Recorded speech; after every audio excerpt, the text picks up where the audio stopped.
Hi lovely, Sophia here. I would love for you to ask yourself a question, which is, what do I believe about labour and birth? As in, what do you believe about labour and birth? And the reason that I'm asking this is really important. So you might know and understand what I believe about labour and birth. You might know what your mum believes, what your sister believes, what your brother believes, what any of your cousins, your aunts, your uncles, your grandparents. You might know what your colleagues at work believe. You might have some really good ideas from what you've seen on TV and think that you know what those people believe. But what do you believe about labour and birth? Do you believe it has to be something that is long and excruciatingly painful, that there's nothing you can do about it, that every birth plan will beetle off out the window? Or do you believe that you can influence it? That you maybe cannot control everything that happens, but you can definitely influence and have a say on how that birth progresses, how it feels on the day, and whether or not you feel calm and relaxed will impact on the birth of your baby and how you feel about the birth afterwards. What do you believe? Dig deep and see if you can come up with a few ideas. And the reason I'm asking this is really important. So first of all, just ask yourself now, what do I believe about labour and birth? If you want to write a couple of things down, go for it.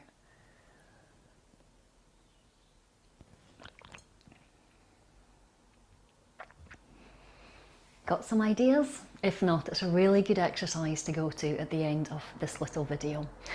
So the reason that I'm asking what you believe about labour and birth is that we have two parts within the mind. It's a bit more complicated than that, but for the purposes of this video, there are two parts in the mind, the conscious and the subconscious.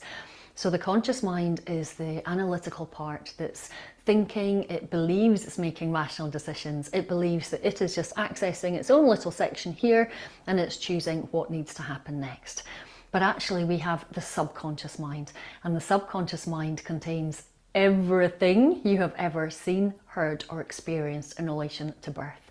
Somewhere deep in those recesses, it will store any stories that you have overheard your mum talking about when you were little and hiding behind the curtains or hiding behind her apron or her big skirts.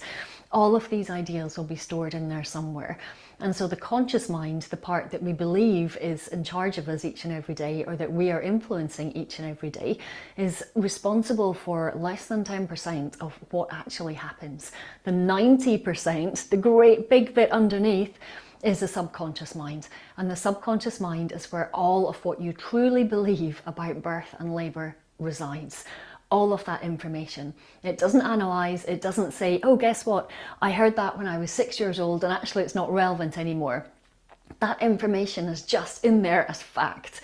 And so when you learn how to recondition your subconscious mind, to reprogram your subconscious mind, to flood and just pour good stories into your subconscious mind about birth, the likelihood is that you're going to have a more calm and relaxed experience, that you will feel better, you will feel more confident. And we can get rid of that outdated information, because so much of the subconscious mind, it's got everything that's ever gone in there, but very much up until the age that you're about 8 years old, everything is just in as fact before you get a bit more discerning and go, wait, no, the moon isn't a triangular shape. I've seen it. It's never a triangle. Up until the age of 8, if somebody told you it would be stored in there and you would just be convinced it was true. But nobody wants to go in and give birth with the awareness of an 8-year-old. Nobody wants to go in and give birth with the understanding of an 8-year-old.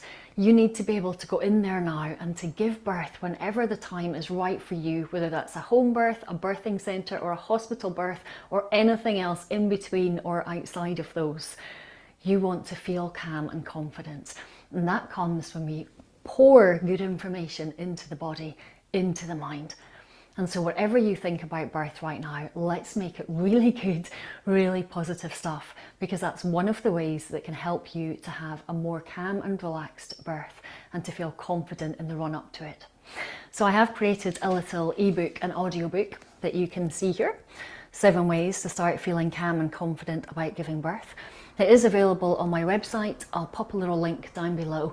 That's one of the ways to start feeling good, is to start questioning your beliefs, getting rid of the ones that are so outdated. And sometimes that means getting the evidence that shows you that that is outdated. and I'll help you to understand how. Okay, lots of love for now. Bye bye.